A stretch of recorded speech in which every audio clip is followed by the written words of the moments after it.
Good morning dear students, आप सभी लोगों का रेनबो के यूट्यूब प्लेटफॉर्म पर स्वागत है। देखिए बच्चे, आपको जितने भी वीडियो मिल रहे हैं वो सारे के सारे सीक्वेंसली वीडियो मिल रहे हैं, चैप्टर वाइज आपके वीडियो मिल रहे हैं और जितने भी चैप्टर में कंटेंट होते हैं उन सारे कंटेंट की सीरीज के थ्रू आपको वीडियो प्रोवाइड कर रहे हैं। तो आज उसी सीरीज में अपना एक नया टॉपिक है और जो बोर्ड के लिए अल्टरनेट क्वेश्चन है, हर एक दो साल बाद ये रिवाइज होता रहता है क्वेश्चन, बहुत इजी क्वेश्चन है।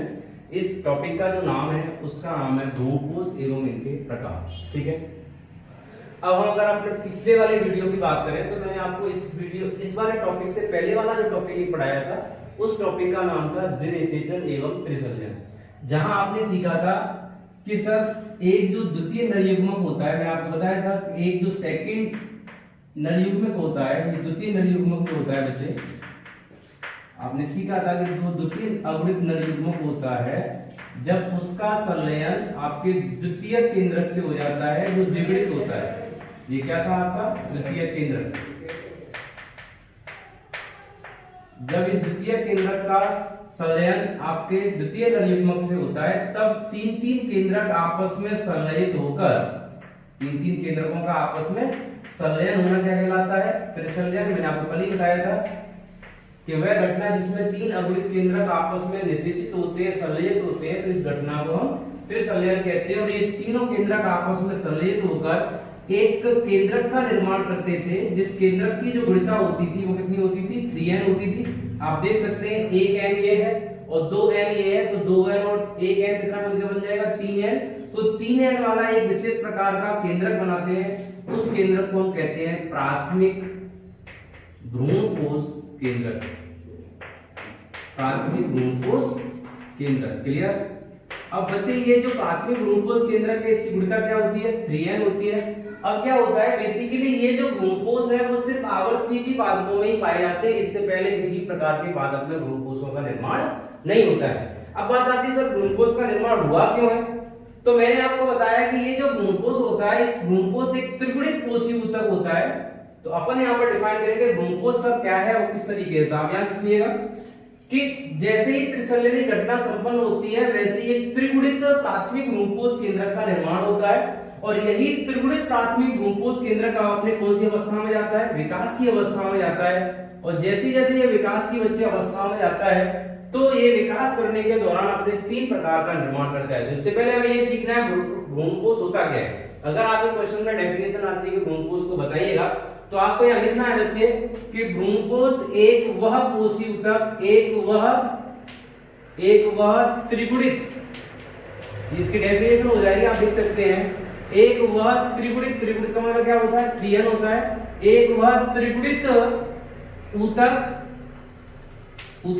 ठीक है, जो विकास कर रहे या विकासशील, आप कह सकते हैं, या विकासशील भ्रूण को क्या प्रदान करता है? पोषण प्रदान करता है। भ्रूण को पोषण प्रदान करता है, पोषण प्रदान करता है, उसे क्या कहते हैं? भ्रूणकोश कहते हैं। आगे हम क्लियर होकर बताएंगे, ठीक है बच्चे? उस चीज को हम कहते हैं भ्रूणकोश कहते हैं। क्लियर? ये डेफिनेशन बहुत सिंपल है।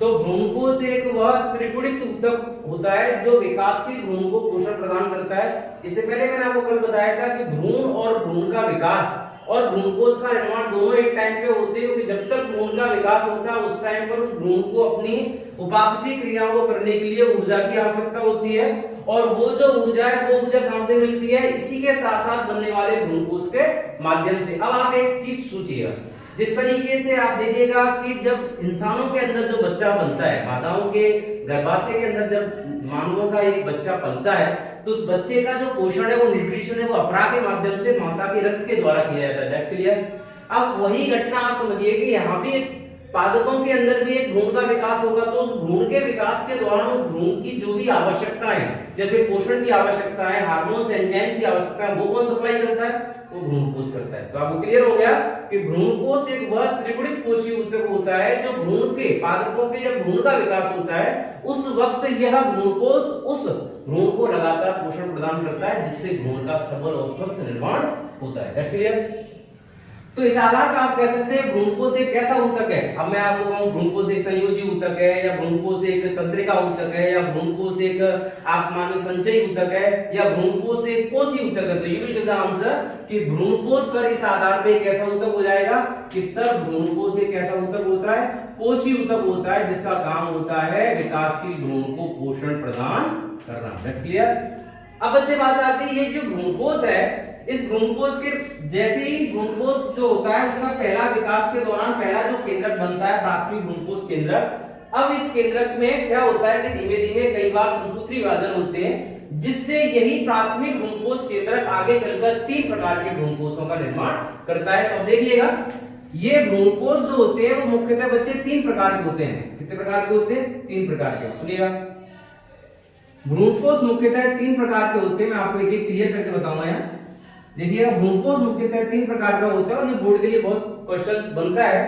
पहला जो भ्रूणपोष का बच्चे प्रकार है, पहला जो भ्रूणपोष का प्रकार है वो है आपका मुक्त केंद्र की या केंद्र की, मुक्त केंद्र की, मुक्त केंद्र की, या हम इसको बच्चा ऐसे भी कह सकते हैं केंद्र की भ्रूणपोष। ठीक है बच्चे।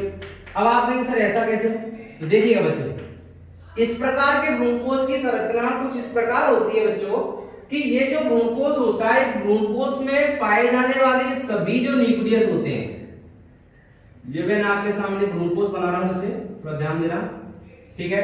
और यहां मैंने छोटा सा ये जो बनाया है, इस भ्रूणपोष के पास ही बीच में क्या बनता है? एक छोटा सा भ्रूण का विकास होता है।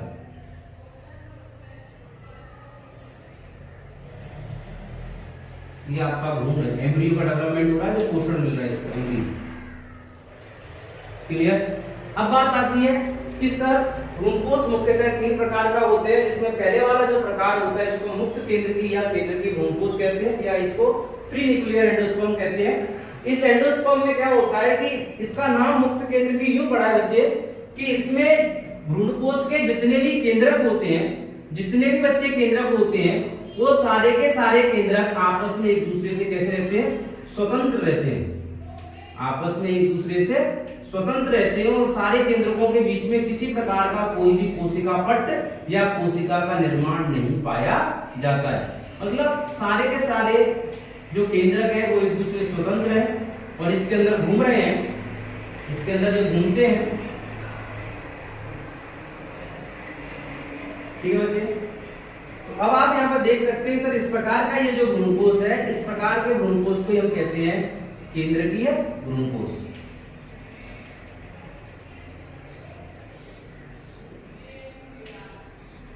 अब आप बेटा इस भ्रूणपोष के अंदर देख रहे होंगे कि सारे के सारे जितने भी केंद्रक है वो सारे के सारे केंद्रक आपस में एक दूसरे से कैसे है? स्वतंत्र है। और सारे के सारे केंद्रक इस तरीके से स्वतंत्र है कि कोई भी केंद्रक इधर भी मूव कर सकता है।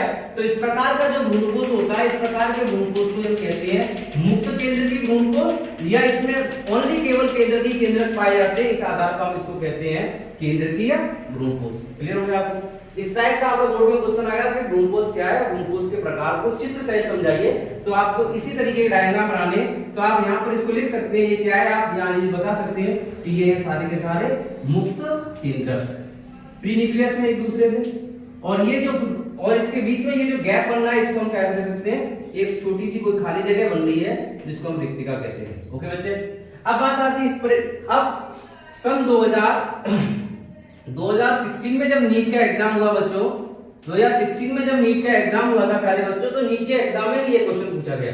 4 नंबर का क्वेश्चन आया था, उन्होंने पूछा गया था कि एंडोस्पर्म, जो एंडोस्पर्म होता है वो किस प्रकार का होता है, या मुक्त केंद्र की भ्रूणपोष होता है। जैसे क्वेश्चन उन्होंने डाल दिया कि फ्री न्यूक्लियर एंडोस्पर्म क्या होता है, तो आपको वहां जवाब देना था कि ऐसा एंडोस्पर्म या ऐसा भ्रूणपोष जिसमें सभी आपके केंद्रक आपस में एक दूसरे से स्वतंत्र रहते हैं, तो इस प्रकार के भ्रूणपोष को केंद्र की भ्रूणपोष कहते हैं। तब उन्होंने क्वेश्चन ये क्या बनाया, उन्होंने क्वेश्चन बनाया कि ये जो इस प्रकार का भ्रूणपोष है वो किसमें मिलता है। इसका सीधा सा उदाहरण है, जैसे आपने कभी नारियल का पानी पिया हो, आपने नारियल का पानी पिया होगा कभी अपनी लाइफ में, और ये नारियल का जो पानी बच्चे आप पीने जाते हो, आप कहते हैं यार नारियल का पानी पी के बॉडी में एनर्जी आती है, तो एनर्जी तो आएगी।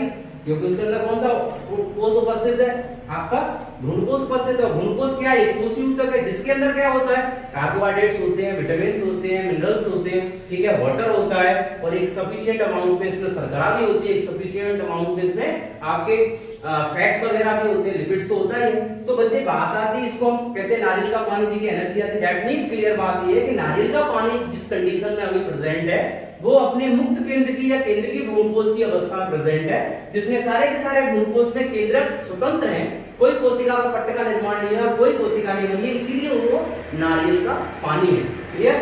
अब बच्चे तो उन्होंने नीट में क्वेश्चन डाला कि नारियल का पानी किस प्रकार के भ्रूणकोष का उदाहरण है, तो आपको उस टाइम पे जवाब देना था मुक्त केंद्र की या केंद्र के भ्रूणकोष। क्लियर? तो ये पहला प्रकार। अब बच्चे क्या करें, दूसरा जो प्रकार है, दूसरा जो बच्चे प्रकार है, इस प्रकार को हम कहते हैं कोशिकीय भ्रूणकोष। कौन सा भ्रूणकोष है, कोशिकीय भ्रूणकोष। दूसरा जो बच्चे इसका भ्रूणकोष का प्रकार है वो है कोशिकीय भ्रूणकोष। क्लियर? कोशिकीय भ्रूणकोष को हम लोग क्या कह सकते हैं, इंग्लिश में आप हिंदी तो है, इसको हम सेलुलर एंडोस्पर्म कह सकते हैं। इसमें क्या हुआ, कुछ नहीं हुआ।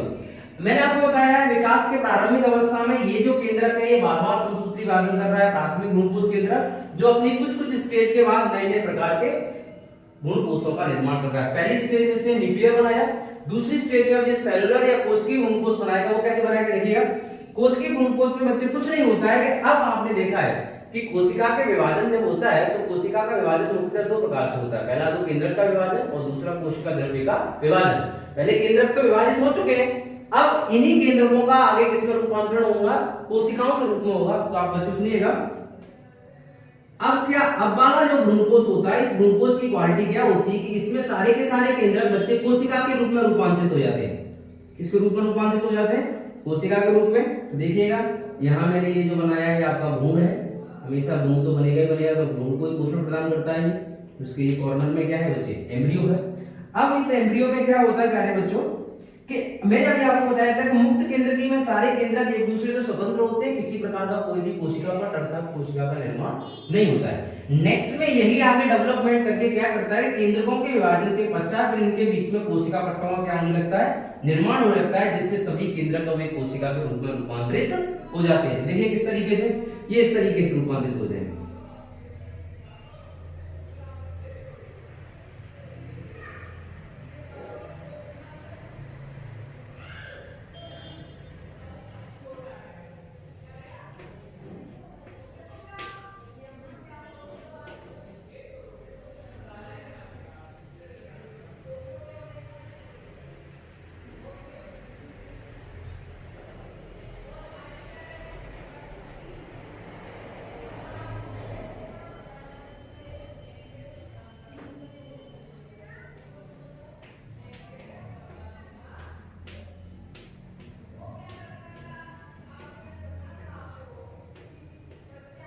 देखो बच्चों ये कंडीशन हो जाएगा, आप ये मान के चलिए, ये condition, that is the condition.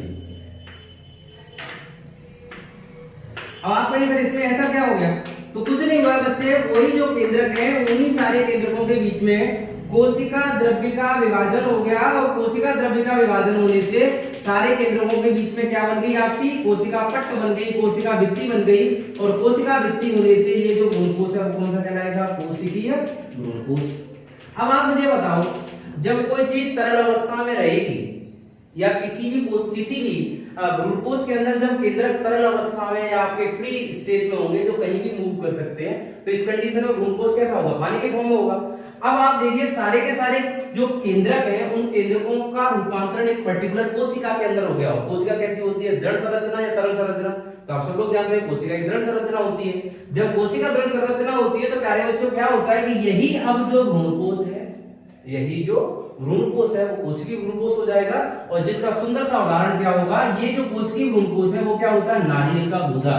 आपको एक नारियल भी सब मिल जाएंगे। नारियल का जो गूदा होता है, भाई नारियल का गूदा आप जिसको आप क्या बोलते हैं, खेत क्या बोलते हैं, जो भी आप बोलते हैं, तो नारियल का गूदा आपने देखा होगा, जब कभी नारियल के गूदे की बर्फी वगैरह बनती तो आपने देखा होगा, सीधी सी बात, उसको खुरचते हैं और खुरचने के बाद जो निकलता है उसको हम नारियल का गूदा कहते हैं। तो नारियल का जो गूदा है, पल्प ऑफ कोकोनट जो है, वो आपका कोशिकीय भ्रूणकोश है, क्योंकि इनकी केंद्रक के बीच में कोशिका बन गई, जिसके कारण पूरा का पूरा जो नारियल का पानी था वो किसमें रूपांतरित हो गया, गूदे में रूपांतरित हो गया, और उसने एक पूरे के पूरे भ्रूणकोश को सख्त रूप दे दिया, जिसको हम कोशिकीय भ्रूणकोश कहते हैं। ओके बच्चे, तो इस प्रकार का ये जो आप देख सकते हैं, ये जो सारे के सारे हैं, इनमें ये क्या बनी है, कोशिकाएं, ठीक है। और ये जो कोशिकाएं, कोशिकाओं के बीच में ये क्या बैठा है, आपका भ्रूण बैठा है, और कोशिकाओं के बनने से ये पूरा का पूरा भ्रूणकोश सख्त और मजबूत हो जाता है। इस प्रकार का भ्रूणकोश कोशिकीय भ्रूणकोश कहलाता है, जो प्राय आपके नारियल के गूदे में मिलता है, नारियल का गूदा ही होता है। क्लियर।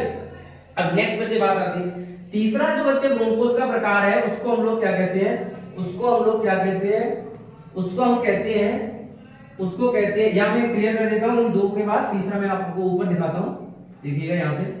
तीसरा जो प्रकार है उसको बच्चे कहते हैं माध्यमिक या हेलोबियल, माध्यमिक या हेलोबियल भ्रूणकोश, हेलोबियल भ्रूणकोश, माध्यमिक या हेलोबियल भ्रूणकोश।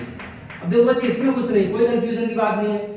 माध्यमिक या हेलोबियल में क्या होता है कि ऐसा आपका कोई भ्रूणकोश, ऐसा आपका कोई भ्रूणकोश, जिस भ्रूणकोश में क्या होता है बच्चे, इस भ्रूणकोश को किस तरीके से अपन ड्रॉ करेंगे,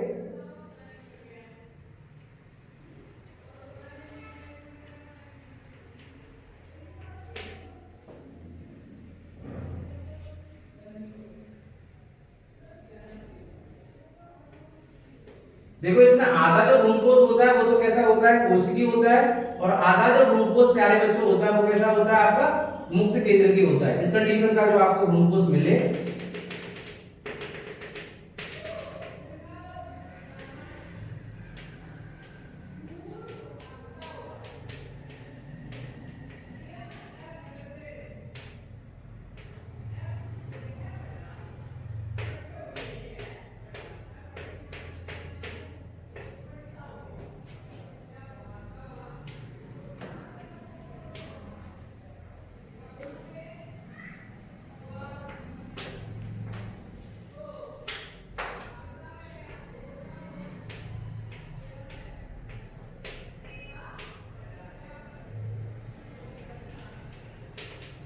देखो बच्चे ये, अब देखिए ये सरा, इसका मैंने पहले बताया था कौन सा सरा होता है, निभागी, मैंने आपको पहले बताया था बीजांड का, और ये वाला सरा कौन सा होता है, बीजांडवाली, ठीक है बच्चे। तो अब इसमें क्या होता है, इस प्रकार का जो भ्रूणकोश होता है, उस भ्रूणकोश में इस तरीके का रूपांतरण होता है कि आधे भ्रूणकोश में तो कौन सा क्या बन जाती है, कोशिका बन जाती है, तो आधा तो कोशिकीय हो जाता है, और आधे में क्या घूमते रहते हैं, मुक्त केंद्र घूमते रहते हैं। तो इस प्रकार का जो भ्रूणकोश है ये हेलोबियल गण के सदस्यों में पाया जाता है। तो इस प्रकार के भ्रूणकोश को हम कहते हैं माध्यमिक या हेलोबियल भ्रूणकोश। जो आपके हेलोबियल गण के जो सदस्य होते हैं, जो हेलोबियल गण के जो पादपों के सदस्य हैं, इन गण के सदस्यों में इस प्रकार का भ्रूणकोश पाया जाता है। ओके, तो इसमें क्या है, दोनों आधे में मुक्त केंद्र के और आधे में कोशिकीय। ये भी आपने देखा कई बार आपने नारियल खाया, उस नारियल में क्या होता है कि आधा मजबूत भी होता है और आधे में क्या बना होता है, पानी। तो वहां कंडीशन ये लग रही है कि जो मजबूत हो चुका है वो सारा का सारा कोशिकीय में मॉडिफाई हो गया, जो फ्री घूम रहा है वो सारा का सारा मुक्त केंद्र में। तो जब किसी भी नारियल के अंदर आपको ये कंडीशन देखे आधे में पानी हो और आधा मजबूत हो, तो वहां पर आपका माध्यमिक या हेलोबियल भ्रूणकोश। जब कंप्लीटली पानी हो, उसमें कुछ नहीं हो, तो वो आपका मुक्त केंद्र की भ्रूणकोश। और जब कंप्लीटली वो गूदा या गिरी बन जाए तो वो आपका कहलाता है कोशिकीय भ्रूणकोश। इस तरीके से ये बच्चे भ्रूणकोश के प्रकार हैं। तो आपको इस तरीके से डायग्राम रिप्रेजेंट करके आपको अपने मार्क्स लेने हैं। नेक्स्ट बात आते हैं भ्रूणकोश के कार्य क्या होते हैं, नाउ द फंक्शन ऑफ भ्रूणकोश। तो मैं आपको यहां क्लियर करता हूं भ्रूणकोश के कार्य। ठीक है, सीधी सी बात है। इसका पहला काम क्या है कि भ्रूणकोश से कोशिका ऊतक होता है, जिसमें काफी मात्रा में या प्रचुर मात्रा में, आपको हिंदी में बताऊं तो प्रचुर मात्रा में क्या पाए जाते हैं, भोज्य पदार्थ मिलते हैं। ठीक है, भोज्य पदार्थ क्या होते हैं, उपस्थित होते हैं। जब भोज्य पदार्थ उपस्थित होते हैं तो किसको पोषण प्रदान करता है, विकासशील भ्रूण को क्या करना, पोषण प्रदान करना। ओके बच्चे, पोषण प्रदान करना। दूसरी बात क्या होती है, भ्रूण को स्वस्थ व मजबूत बनाना। भ्रूण को कैसा बनाना, स्वस्थ व मजबूत बनाना, ये इसका काम होता है। ठीक है, तीसरा जो काम होता है बीजांकुरण के दौरान, जब बीज जमीन में से बाहर निकल के पौधे के रूप में निकलता है तो बीजांकुरण के दौरान भी क्या प्रदान करना, पोषण प्रदान करना। ये बच्चे सब इसके काम होते हैं। और आपको मालूम ही है कई सारे लोग भी इसको खाते हैं। जैसे ग्लूकोज तो आप देख सकते हैं हर बीज में तो नहीं होता, मगर जिन बीजों में होता है वो एनर्जी के फॉर्म में, जैसे मक्के के अंदर होता है, मक्के के हम कौन खाते हैं तो उनके अंदर भी ग्लूकोज होता है। तो ये बच्चे इसको पोषण प्रदान करना इसका मेन फंक्शन है और इसमें कोई ऐसा नहीं है। तो ये आपका आज का टॉपिक रहा ग्लूकोज एवं उनके प्रकार। Thank you for watching my channel. तो आप लोग इसको अच्छे से स्क्रीनशॉट लेकर आप सीख सकते हैं और आगे कोई भी अगर आपका डाउट्स आता है यू कैन